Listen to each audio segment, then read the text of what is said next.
સો high friends, વર્ષ 2025-26 में घना बधी नियमों से अपग्रेडेशन माटेना ए चेन्जीस करवामां आव्या छे।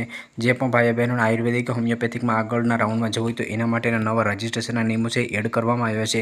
वर्ष 2024 ની વાત करूँ तो त्यारे एवा रूल्स हता कि बीजा राउंड, त्रीजा राउंड के चौथा राउंड में तमे डिपोजिट छे ए जप्त कर्या वगर पण तमे कॉलेज पसंदगी करी शकता हता। ज्यारे 2025 थी एमां नियम से चेन्जीस करी नाखवामां आव्यो छे। आ जे नियमनी वात करूं छुं ए विद्यार्थीओ माटे कहूं छुं कि जेने मेडिकल अने डेंटल में कॉलेज ना मळे अने आयुर्वेदिक होमियोपेथिक में जता હોય તો એના માટેના નિયમ છે જે રજિસ્ટ્રેશનના ડિપોઝિટના એ ચેન્જીસ કરી નાખવામાં આવે છે। તો આ વિડીયોમાં મેડિકલ ડેન્ટલના આયુર્વેદિક હોમિયોપેથિકના ચારેય રાઉન્ડના નિયમો આપણે સમજશું। અને જે વિદ્યાર્થીઓ મેડિકલ ડેન્ટલ કે આયુર્વેદિક હોમિયોપેથિકમાં જવા માંગતા હોય કે આયુર્વેદિક હોમિયોપેથિક કે મેડિકલ ડેન્ટલ રાઉન્ડમાં જવા માંગતા હોય તો એના શું નિયમો અપડેટ થયા છે એની પણ આપણે વિગતવાર માહિતી છે તે જોઈશું। કારણ કે જે પ્રથમ રાઉન્ડ છે એ તમારો ફ્રી એક્ઝિટ હોય છે, એટલે કોઈ પ્રોબ્લેમ નથી, તમારી કોઈ સિક્યોરિટી ડિપોઝિટ જપ્ત નથી થતી, તમે આગળના ત્રણેય રાઉન્ડમાં ભાગ છે તે લઈ શકો છો। પરંતુ સેકન્ડ રાઉન્ડ છે એ તમારો ખૂબ જ અગત્યનો હોય છે। એક નાની એવી ભૂલ એટલે તમે મેરિટ લિસ્ટથી બહાર નીકળી જશો અથવા તો કોઈપણ એક કોલેજમાં તમે અટકીને રહી જશો। તેની સંપૂર્ણ વિગતવાર માહિતી છે આજના વિડીયોમાં આપીશ। તો હવે આપણે સ્ટેપ બાય સ્ટેપ માહિતી જોઈએ। તો પહેલાં મેડિકલ ડેન્ટલ અને આયુર્વેદિક હોમિયોપેથિક એનો જે પ્રથમ રાઉન્ડ છે એ તમારો ફ્રી એક્ઝિટ હોય છે, એટલે કે તમને કોલેજ મળી છે, તમે કન્ફર્મ કરીને પણ આગળના બીજા ત્રીજા રાઉન્ડમાં જઈ શકો છો। તમને કોલેજ મળી છે, તમે કોલેજ કન્ફર્મ નથી કરી તો પણ તમે બીજા ત્રીજા અને ચોથા રાઉન્ડમાં જઈ શકો છો।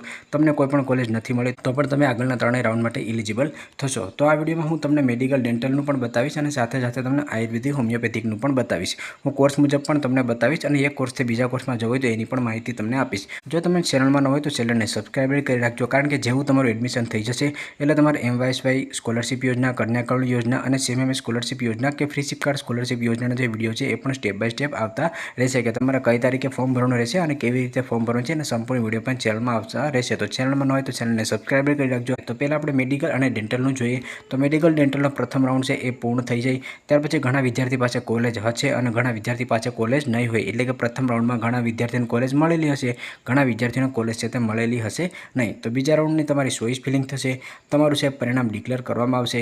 ત્યાર પછી જે વિદ્યાર્થીઓને પ્રથમ રાઉન્ડમાં પણ કોઈ કોલેજ નહોતી મળી અને સેકન્ડ રાઉન્ડમાં પણ કોઈ કોલેજ નહીં મળે તો એ ડાયરેક્ટ જ મેડિકલ અને ડેન્ટલના ત્રીજા રાઉન્ડમાં જઈ શકે છે। હવે આપણે બીજે તરફથી સમજીએ કે જે વિદ્યાર્થીઓને મેડિકલ અને ડેન્ટલના બીજા રાઉન્ડમાં કોઈ કોલેજ મળશે ત્યાર પછી એ કોલેજને એ લોકો કન્ફર્મ એટલે કે એને ઇગ્નોર કરશે, એ કોલેજ કન્ફર્મ નહીં કરે તો એની જે મેડિકલ ડેન્ટલ માટેની જે સિક્યુરિટી ડિપોઝિટ હતી જે તમે 11,000 રૂપિયા ભરી હતી એ તમારે જપ્ત થઈ જશે અને મેડિકલ ડેન્ટલના ત્રીજા રાઉન્ડ માટે તમારે નવું રજિસ્ટ્રેશન છે તે કરવું પડશે। આ નિયમ ક્યારે લાગુ પડશે? જ્યારે તમને બીજા રાઉન્ડમાં કોઈ કોલેજ મળશે અને તમે એને ઇગ્નોર કરશો। હવે જો તમને મેડિકલ ડેન્ટલના પ્રથમ રાઉન્ડમાં કોઈ કોલેજ મળી હોય, એ કોલેજ સાથે તમે બીજા રાઉન્ડમાં જતા હોય અને ત્યાર પછી તમે એ કોલેજ છે એ કેન્સલ કરો તો પણ તમારી ડિપોઝિટ જશે। અને જો પહેલા રાઉન્ડમાં તમને કોઈ કોલેજ મળેલી નહીં હોય અને જો કોઈ સેકન્ડ રાઉન્ડમાં ફ્રેશ કોલેજ મળશે અને એ તમે કન્ફર્મ નહીં કરો તો પણ તમારી ડિપોઝિટ છે તે જશે, એટલે કે ત્રીજા રાઉન્ડ માટે તમારે નવું રજિસ્ટ્રેશન છે તે કરવું પડશે। હવે આપણે બીજી વાત સમજીએ કે બીજા રાઉન્ડનું રિઝલ્ટ આવશે, તમને કોઈ કોલેજ છે તે મળી ગઈ હશે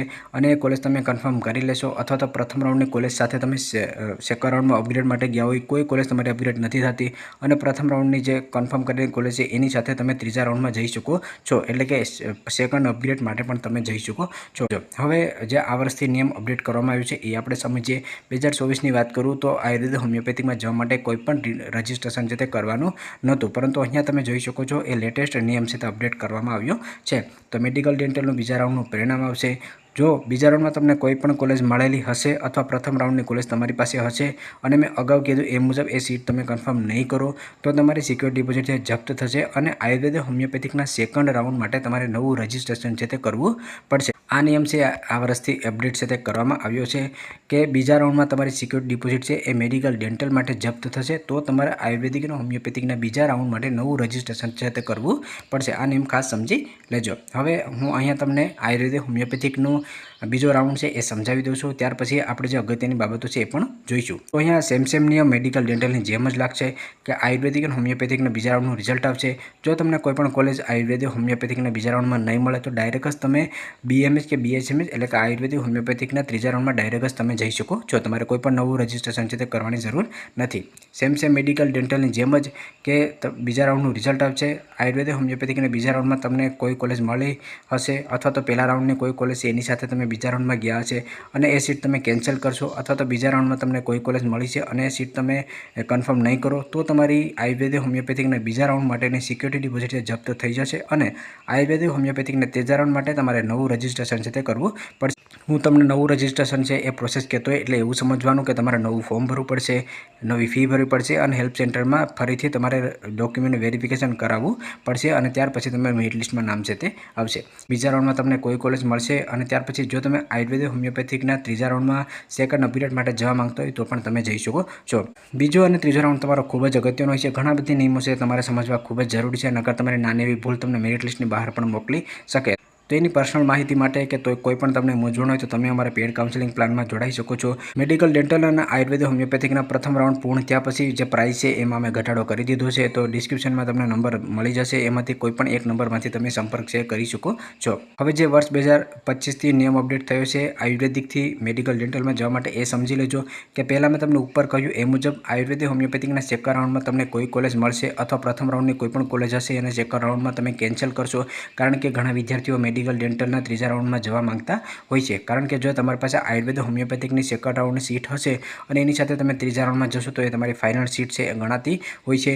તો જે વિદ્યાર્થીઓ પાસે સેકન્ડ રાઉન્ડમાં આયુર્વેદ હોમિયોપેથિકની કોઈ સીટ હશે અને એવું ઈચ્છે કે હવે હું મેડિકલની કોલેજ માટે ત્રીજા રાઉન્ડમાં જવા ઈચ્છું છું અને તમે બીજા રાઉન્ડમાં કોઈ પણ કોલેજ છે એ કેન્સલ કરશો અથવા તો આયુર્વેદ હોમિયોપેથિકના બીજા રાઉન્ડમાં નવી કોઈ કોલેજ મળશે અને તમે એને કન્ફર્મ નહીં કરો તો તમારી સિક્યુરિટી ડિપોઝિટ છે જપ્ત થઈ જશે અને ત્રીજા રાઉન્ડ માટે તમારે નવું રજિસ્ટ્રેશન છે તે કરવું પડશે. અને કયા કોર્સના ત્રીજા રાઉન્ડ માટે તો કે મેડિકલ, ડેન્ટલના ત્રીજા રાઉન્ડ માટે તમારે નવું રજિસ્ટ્રેશન છે તે કરવું પડશે. આ નિયમ છે તમે ખાસ સમજી લેજો. હવે જે વાત થઈ એ આપણે બીજા રાઉન્ડ માટેની હતી. હવે આપણે ત્રીજો રાઉન્ડ છે એ સમજીએ. તો મેડિકલ, ડેન્ટલના ત્રીજા રાઉન્ડ છે એમાં તમે ચોઇસ ફિલિંગ કરશો, તમારું રિઝલ્ટ છે તે આવશે. રિઝલ્ટ આવ્યા પછી કોઈ પણ કોલેજ તમને મળતી નથી તો ડાયરેક્ટ જ તમે ચોથા રાઉન્ડમાં જઈ શકો છો. આ હું કયા કોર્સ માટે કહું છું? ફક્ત મેડિકલ અને ડેન્ટલ માટેના કે પ્રથમ રાઉન્ડમાં તમને કોઈ કોલેજ મળી નહોતી, બીજા રાઉન્ડમાં કોઈ કોલેજ મળી ન હોય, ત્રીજા રાઉન્ડમાં અને કોઈ પણ અલોટમેન્ટ નથી થતું તો ડાયરેક્ટ જ મેડિકલ, ડેન્ટલના ચોથા રાઉન્ડ માટે તમે જઈ શકો છો, તમે એલિજિબલ છો. પરંતુ મેડિકલ, ડેન્ટલનું ત્રીજા રાઉન્ડનું પરિણામ આવ્યું, તમારી પાસે પહેલાં કે બીજા રાઉન્ડની કોઈ સીટ હતી અથવા તો ત્રીજા રાઉન્ડમાં તમને કોઈ નવી સીટ મળશે અને એ સીટને તમે ઇગ્નોર કરી દેશો. તમારી જે પણ મેડિકલ, ડેન્ટલના ત્રીજા રાઉન્ડ માટેની સિક્યુરિટી ડિપોઝિટ હતી એ જપ્ત થઈ ગઈ છે અને મેડિકલ, ડેન્ટલના ચોથા રાઉન્ડમાં તમે પાર્ટિસિપેટ નહીં કરી શકો. તમારી મેડિકલ, ડેન્ટલ માટેની કાઉન્સેલિંગ છે એ અહીંયા પૂર્ણ થઈ ગણાશે. હવે બીજી વાત તમે સમજો કે મેડિકલ, ડેન્ટલના ત્રીજા રાઉન્ડમાં તમે આવ્યા, તમારી પાસે પહેલાં અથવા તો બીજા રાઉન્ડની કોઈ સીટ હતી, અપગ્રેડ માટે તમે ત્રીજા રાઉન્ડમાં આવ્યા અથવા તો ત્રીજા રાઉન્ડમાં તમને કોઈ પણ નવી કોલેજ મળી અને તમે એ સીટ કન્ફર્મ કરી લેતા હોય તો મેડિકલ, ડેન્ટલના ચોથા રાઉન્ડમાં તમે ભાગ નથી લઈ શકતા. આયુર્વેદિક હોમિયોપેથિકના કોઈ પણ રાઉન્ડમાં તમે ભાગ નથી લઈ શકતા અને મેડિકલ, ડેન્ટલના ત્રીજા રાઉન્ડમાં જે પણ સીટ તમારી પાસે છે એ તમારી ફાઇનલ સીટ ગણાશે. એ સીટ તમે કેન્સલ પણ નહીં કરી શકો કે all India quota AYUSH counselling કે આયુર્વેદ હોમિયોપેથિક કે કોઈ પણ રાઉન્ડમાં તમે આગળ ભાગ નહીં લઈ શકો. જેવી રીતે મેડિકલ, ડેન્ટલના નિયમ છે એવી જ રીતે પણ આયુર્વેદ હોમિયોપેથિકના નિયમ લાગુ પડશે કે તમારું ત્રીજા રાઉન્ડનું રિઝલ્ટ આવશે, તમને કોઈ કોલેજ નથી મળી તો ડાયરેક્ટ જ તમે આયુર્વેદિક હોમિયોપેથિકના ચોથા રાઉન્ડમાં જઈ શકો છો. કે આયુર્વેદ હોમિયોપેથિકના ત્રીજા રાઉન્ડનું રિઝલ્ટ આવ્યું, તમને કોઈ કોલેજ મળી અથવા તો પહેલાં કે બીજા રાઉન્ડની કોઈ પણ કોલેજ તમારી પાસે હતી અને ત્રીજા રાઉન્ડમાં તમારી પાસે એ સીટ છે એને તમે ઇગ્નોર કરી દેતા હોય તો તમારી જે સિક્યુરિટી ડિપોઝિટ છે જપ્ત થઈ જશે અને તમે ચોથા રાઉન્ડ માટે એલિજિબલ ગણાશો નહીં. ત્યાર પછી બીજી બાબત તમે સમજો કે આયુર્વેદ હોમિયોપેથિકના ત્રીજા રાઉન્ડમાં કોઈ પણ સીટ તમને મળી અથવા તો પહેલાં કે બીજા રાઉન્ડની કોઈ પણ કોલેજ કે સીટ તમારી પાસે હતી અને ત્યાર પછી એ સીટ તમે કન્ફર્મ કરી લેતા હોય તો હવે તમે આગળ મેડિકલ, ડેન્ટલ, આયુર્વેદ હોમિયોપેથિક કોઈ પણ રાઉન્ડમાં ભાગ નહીં લઈ શકો. નહીં તમે ઓલ ઇન્ડિયા કોટામાં ભાગ લઈ શકો, નહીં આયુષ કાઉન્સિલિંગમાં પાર્ટિસિપેટ કરી શકશો કે આગળ કોઈ પણ રાઉન્ડમાં તમે ભાગ નહીં લઈ શકો અને આ સીટ છે એ તમારી કેન્સલ પણ થશે નહીં. એટલે કે આયુર્વેદિક હોમિયોપેથિકના ત્રીજા રાઉન્ડમાં જે પણ તમે કોલેજ કન્ફર્મ કરેલી છે એ પછી તમારી પાસે પહેલાં કે બીજા રાઉન્ડની હોય અથવા તો તમને કોઈ નવી કોલેજ મળી હોય તો એ તમારી સીટ છે એ ફાઇનલ ગણાશે, કેન્સલ પણ થશે નહીં. હવે જે પણ પ્રથમ કે બીજા રાઉન્ડની તમારી પાસે કોઈ સીટ હોય, તમે મેડિકલ, ડેન્ટલના ત્રીજા રાઉન્ડમાં જતા હોય અથવા તો આયુર્વેદિક હોમિયોપેથિકના ત્રીજા રાઉન્ડમાં જતા હોય તો કમિટી જે સેકન્ડ રાઉન્ડ છે એની પછી તમને એક મોકો આપશે કે તમારી સીટ છે કેન્સલ કરવી હોય તો તમે કરી શકો છો.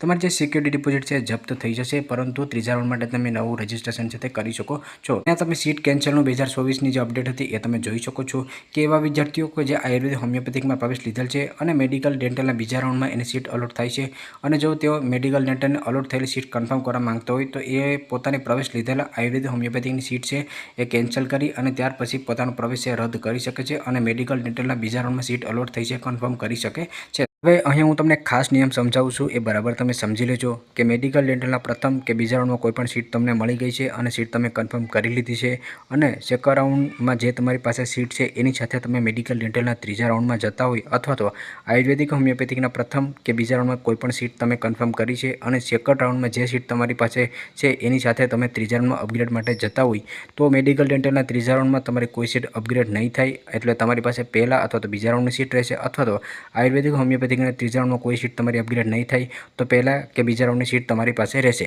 તો જો કોઈ સીટ તમારી ત્રીજા રાઉન્ડમાં અપગ્રેડ નહીં થાય તો તમારી પાસે જે પણ સીટ રહેશે એ સીટ તમારી ફાઇનલ ગણાશે, જે સીટ તમારી કેન્સલ પણ નહીં થાય અને એ સીટ ફરજિયાતપણે તમારે લેવી જ પડશે. તો કમિટી તમને બીજા રાઉન્ડ પછી એક મોકો આપશે, તમારે જો એ સીટને કેન્સલ કરવી હોય તો તમે કરી શકો છો, પરંતુ પહેલાં કે બીજા રાઉન્ડ સીટ સાથે તમે ત્રીજા રાઉન્ડમાં જતા હોય અને ત્રીજા રાઉન્ડમાં તમારી કોઈ પણ સીટ અપગ્રેડ નથી થતી તો જે પહેલાં કે બીજા રાઉન્ડની સીટ છે એ તમારી ફાઇનલ ગણાશે, જે કેન્સલ પણ થશે નહીં અને ફરજિયાતપણે એ કોલેજમાં જ તમારે અભ્યાસ છે તે ચાલુ કરવો પડશે. તો આ નિયમ છે તમે ખાસ સમજી લેજો. વધારે તમને નિયમો છે સમજાતા ના હોય તો તમે અમારા પેડ પ્લાનમાં પણ જોડાઈ શકો છો, જેની પ્રાઇસ છે એ અમે ઘટાડી દીધી છે. એના માટેના નંબર તમને ડિસ્ક્રિપ્શનમાં મળી જશે.